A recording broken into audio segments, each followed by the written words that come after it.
السلام علیکم، بسم اللہ الرحمن الرحیم۔ قتل حسین اصل میں مرگ یزید ہے۔ اسلام زندہ ہوتا ہے ہر کربلا کے بعد۔ ہمارا آج کا واقعہ یزید کی بہن آمنہ کے بارے میں ہے کہ یزید اپنی سوتیلی بہن آمنہ سے شادی کیوں کرنا چاہتا تھا۔ خاندان یزید اور خاندان نے حسین رضی اللہ تعالی عنہ کی ماں بہن کیسی رشتہ داریاں تھیں؟ امام حسین نے یزید کی بیعت کیوں نہیں لی؟ یزید کے بارے میں ہمیں کیا عقیدہ رکھنا چاہیے؟ کیا امام احمد بن حنبل نے یزید بن معاویہ کے کفر کا فتویٰ دیا ہے؟ یہ سب باتیں اس ویڈیو میں ہم آپ کے ساتھ شیئر کریں گے۔ سب سے پہلے آپ کو یزید کی بہن آمنہ کے بارے میں بتاتے ہیں کہ کربلا کا واقعہ گزر جانے کے بعد جب یزید کو ہر طرف سے لعن طعن ہوئی اور ہر کوئی مظلوم حضرت حسین رضی اللہ تعالی عنہ کے بے گناہ قتل پر ظالم یزید کو برا برا کہنے اور بولنے لگا، اور ہر طرف سے امام زین العابدین اور سید زادیوں کی رہائی کے لیے آوازیں بلند ہونے لگی، تو یزید نے امام سجاد کو بلایا اور پوچھا کہ میں قیدیوں کو رہا کرنا چاہتا ہوں، آپ اس بارے میں کیا کہتے ہیں؟ امام سجاد نے فرمایا کہ میں شریک الحسین سے مشورہ کر کے بتاؤں گا۔ حضرت امام سجاد نے حضرت زینب سے مشورہ کرنے کے بعد یزید سے کہا کہ ہماری کچھ شرائط ہیں، تو یزید نے امام سجاد سے کہا کہ اپنی شرائط بتائیں، تو امام سجاد نے یزید سے کہا کہ ہمارا لوٹا ہوا مال واپس کریں، ہمارے شہید افراد کے مبارک سر ہمارے حوالے کریں۔ یزید نے تمام شرطیں مان لیں، لیکن جب یزید کی بہن آمنہ کو اس معاہدے کا علم ہوا تو شیطان صفت عورت غصے سے لال ہو گئی اور کہا کہ قیدیوں کی شرطوں پر معاہدہ کیسے ممکن ہے؟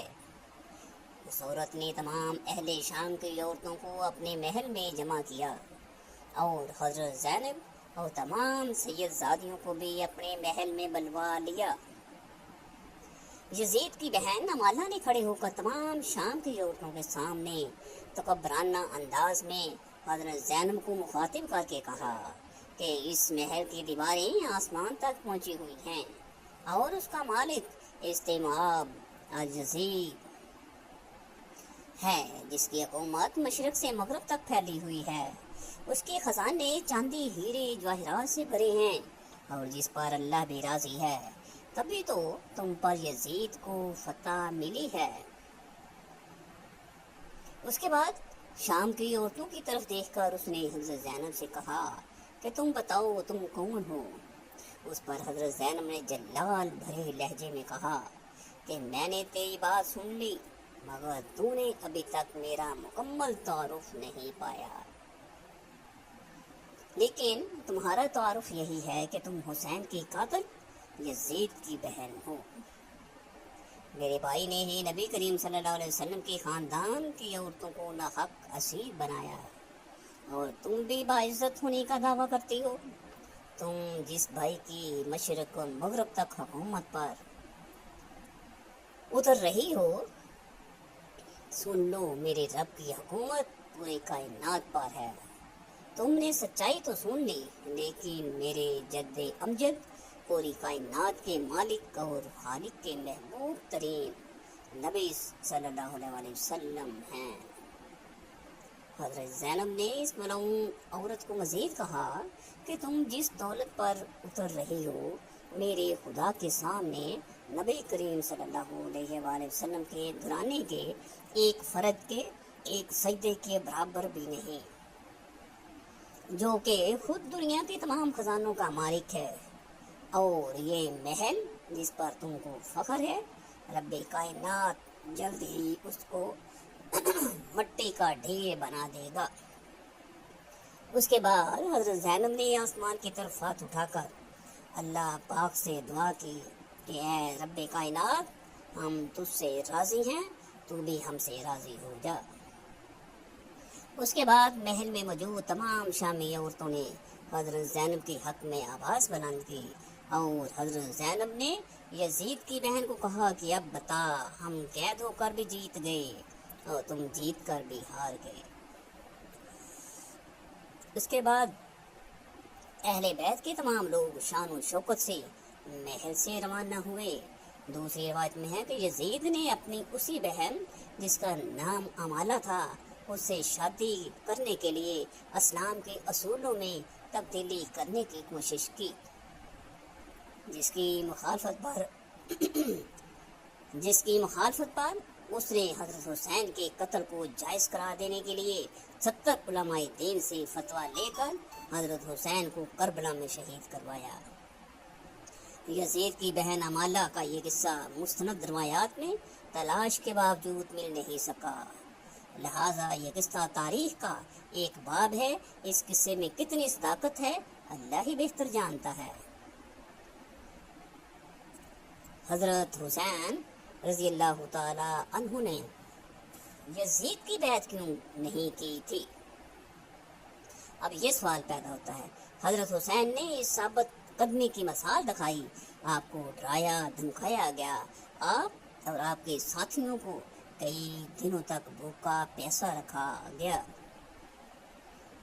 حتیٰ کہ آپ اور آپ کے تقریباً تمام تر خاندان اور ساتھیوں کو بے دردی سے شہید کیا گیا، مگر آپ نے باطل کے ساتھ کسی مداہنت سے کام لیا اور نہ یزید کی بیعت کے لیے راضی ہوئے۔ سب مشکلات، تکالیف اور قربانی انہوں نے کس مقصد کے لیے دی؟ کیا آپ تھوڑی مداحنت، نرمی اور سمجھوتا کر لیتے تو اچھا نہ ہوتا؟ یہ خیال عموماً لوگوں کے ذہنوں میں پیدا ہوتا ہے۔ کچھ لوگوں کا خیال ہے کہ حضرت حسین اپنی خلافت قائم کرنا چاہتے تھے، اس لیے یزیدی فوج سے جا ٹکرائے۔ یہ درست ہے کہ انہیں کوفہ اور دیگر علاقوں سے بلاوے آئے تھے کہ آپ آئیں تاکہ آپ کو خلیفہ منتخب کیا جا سکے۔ انہیں وسیع عوامی حمایت کا وعدہ کیا گیا۔ بزرگوں نے آپ کو سمجھایا بھی کہ یہ دھوکہ لگتا ہے، مگر آپ نے جانے کا ارادہ کر لیا تو خاندان کے اکثر مرد و خواتین بچوں سمیت آپ کے ساتھ عازم سفر ہو گئے۔ تاہم حکومت سے لڑنا آپ کے پیش نظر ہوتا تھا تو آپ مناسب جنگی تیاری کر کے جاتے اور عورتوں اور بچوں کو ساتھ ہی نہ لے جاتے۔ وہاں پہنچنے پر جب حضرت حسین کو پتہ چلا کہ حکومت کے ظلم و ستم کے خوف یا لالچ دیے جانے کے باعث لوگ آپ کا ساتھ دینے سے پہلو دہی کر رہے ہیں، تو آپ نے واپسی کا ارادہ کیا۔ تو تاہم آپ کو واپس آنے کی اجازت کو اس بات سے مشروط کیا گیا کہ آپ یزید کی بیعت کر لیں۔ آپ مگر ایسا کرنے سے مستمل تھے۔ آپ نے مذاکرات کاروں کو یقین دلانے کی کوشش کی کہ میرا حکومت سے لڑنے یا حکومت حاصل کرنے یا آئندہ بغاوت کرنے کا کوئی ارادہ نہیں، مگر وہ نہ مانے۔ کہا جاتا ہے کہ یزید کا خود حضرت حسین رضی اللہ تعالی عنہ اور ان کے ساتھیوں کو قتل کرنے کا ارادہ نہیں تھا،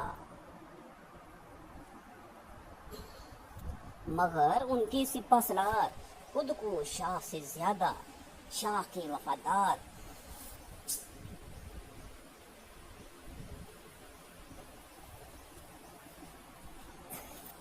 مان رہے تھے۔ بلاخر امام حسین رضی اللہ تعالی عنہ کا سر تن سے جدا اور ان کے ساتھیوں کو خون میں نہلا دیا۔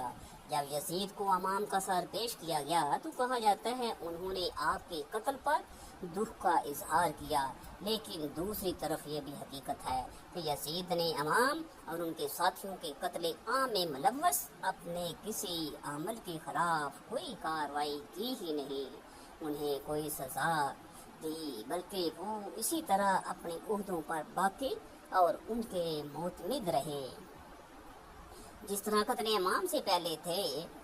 دراصل اس وقت جو حکومت قائم تھی وہ لوگوں کی آزاد مرضی سے منتخب نہیں ہوئی تھی، بلکہ ایک موروثی بادشاہت تھی جو لوگوں کو اپنی بیعت پر مجبور کر رہی تھی۔ اسی طرح بالجبر حکومت قائم کرنے اور لوگوں کو بیعت اور اطاعت پر مجبور کرنے کی اسلام اجازت نہیں دیتا۔ یہ امامت برحق نہیں تھی، لہذا حضرت حسین نے سوچا کہ اگر وہ حق پر استقامت اور ثابت قدمی دکھانے کے بجائے یزید کی بیعت کر لیتے اور مصلحت پوشی پر مداخلت سے کام لے لیتے ہیں تو اس بات کا خدشہ تھا کہ رسول کریم صلی اللہ علیہ وسلم کا مقدس نواسہ ہونے کی بنا پر اہل اسلام آپ کے طرز عمل کو امام باطل اور فاسق کی زور زبردستی والی بیعت کے لیے حجت سمجھ لیتے اور یہ ایک بڑی مثال بن جاتا۔ آپ اگر چاہتے تو مزاحمت سے کام لے لیتے اور ظاہری طور پر یزید کی نقلی بیعت کر لیتے، اس طرح آپ اور آپ کے ساتھیوں کی جانیں بچ جاتی، مگر آپ نے ایمانی غیرت کا مظاہرہ کرتے ہوئے رخصت کی بجائے عزیمت کا راستہ اختیار کرنے کا فیصلہ کر لیا۔ یوں انہوں نے سکھا دیا کہ موت یا کسی دوسرے نقصان کی خوف سے حق کو چھوڑ کر باطل کی حمایت کرنا مردوں کا شیوا نہیں ہے۔ لہذا حضرت حسین رضی اللہ تعالی عنہ نے امام باطل کی بیعت کرنے سے انکار کر دیا اور اپنی قولی عملی شہادت اور عظیم الشان قربانی کے ذریعے قیامت تک کے لیے لوگوں پر راہ عظیم پلازی کر دی۔ آپ نے سکھا دیا کہ اگر آئندہ حق اور باطل کے درمیان اس طرح کا مارکا برپا ہوا، حق اور باطل میں ترجیح انتخاب کا موقع آئے یا کوئی فاسق اور ظالم لوگوں پر جبر اپنی حکومت مسلط کرنے کی کوشش کرے تو آزادی، قانون کی بالادستی، جمہوریت اور انسانی وقار کے علم بردار کسی مداحنت سے کام نہ لے، جرأت دکھاتے ہوئے حق کے ساتھ سینہ تان کر کھڑے ہوں اور باطل کے ساتھ کسی بھی طرح کی حمایت اور تعاون سے سیدھی انکار کر دیں۔ حقیقت یہ ہے کہ حضرت امام حریت جواب وہ حکومت انسان دوستی اور حق و صداقت کے لیے کوشاں لوگوں کے لیے مشعل راہ ہے۔ خاندان یزید خاندان حسین کے مابین کیسی رشتہ داریاں تھیں؟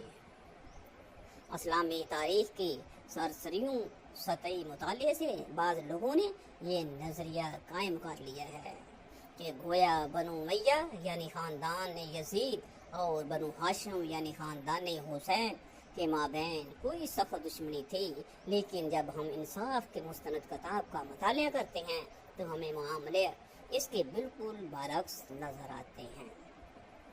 ہم دیکھتے ہیں کہ اہل بیت کی خواتین کثرت سے بنو امیہ میں بیاہی گئیں اور بنو امیہ بنو ہاشم میں واقع کربلا کے بعد مشاورت کے تعلقات چلتے رہے، اور ظاہر سی بات ہے کہ ایک انسان اپنی بیٹی اور بہن اسی خاندان میں شادی کرتا ہے جس کے لوگوں کے بارے میں اس کو قطعی اطمینان ہو کہ وہ ذی شرف و اعلیٰ مرتبت ہیں اور ہماری خواتین کا خیال رکھیں گے۔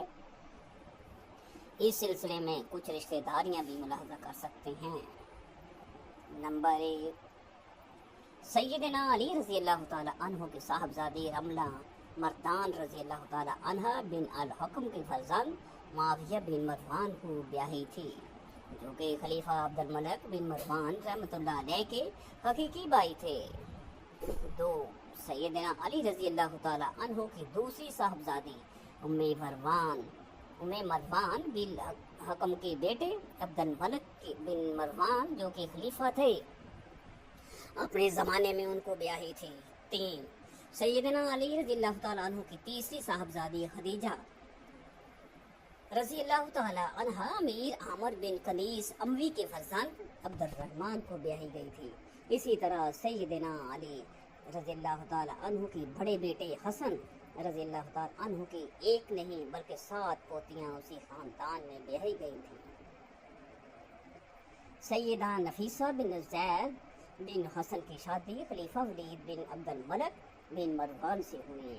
2 نفیسہ کے چچا زاد بہن زینب بنت حسن ثنا بن حسن کی شادی بھی خلیفہ ولید بن عبد الملک بن مروان سے ہوئی تھی۔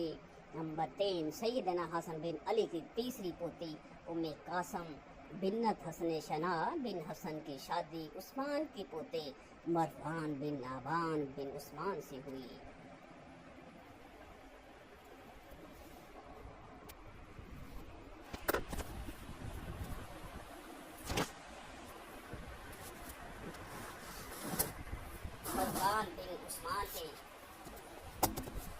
مروان بن عثمان کے انتقال کے بعد یہ ام قاسم علی حسین زین العابدین کے عقد میں آئیں۔ سیدنا حسن بن علی رضی اللہ تعالی عنہ کی چوتھی پوتی مردان رحمۃ اللہ علیہ کے ایک فرزند معاویہ بن مروان بن علو حکم دیا، جن کے وطن سے حسن رضی اللہ تعالی عنہ کی عمری نواسی ولید بن معاویہ متولد ہوئے۔ 5 سیدنا حسن بن علی رضی اللہ تعالی عنہ کی 5ویں پوتی حمادہ بنت حسن مروان کے ایک بھتیجے کے فرزند اسماعیل بن عبد الملک بن الحارث بن الحکم کو بیاہی گئی تھی کہ کیا امام احمد بن حنبل نے یزید بن معاویہ کے کفر کا فتویٰ دیا؟ اس حوالے سے امام احمد بن حنبل رحمۃ اللہ علیہ کے بیٹے نے ان سے یزید کے بارے میں سوال کیا تو آپ رحمۃ اللہ علیہ نے جواب دیتے ہوئے ارشاد فرمایا، میرے بیٹے کیا ایسا ممکن ہے کہ کوئی اللہ پر ایمان رکھنے کا دعویٰ کرے اور پھر یزید سے بھی دوستی رکھے، اور ایسے شخص پر میں احمد بن حنبل لعنت کیوں نہ کروں جس پر قرآن میں اللہ نے خود لعنت کی ہو؟ فرزند نے عرض کیا، قرآن میں کس جگہ اس پر لعنت ہوئی؟ تو انہوں نے جواب دیا کہ اللہ کے اس فرمان میں پس اے منافقو تم سے توقع یہی ہے کہ اگر تم قتال سے گریز کر کے بیچ نکلو اور حکومت حاصل کر لو تو تم زمین میں فساد ہی برپا کرو گے، اور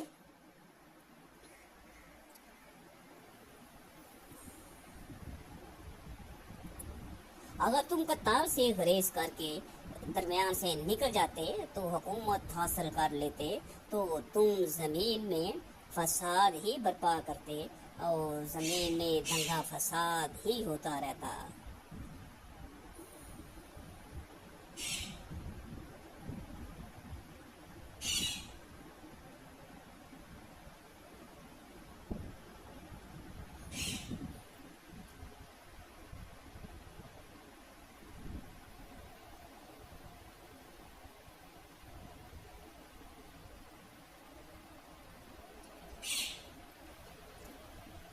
وما علینا الا البلاغ المبین۔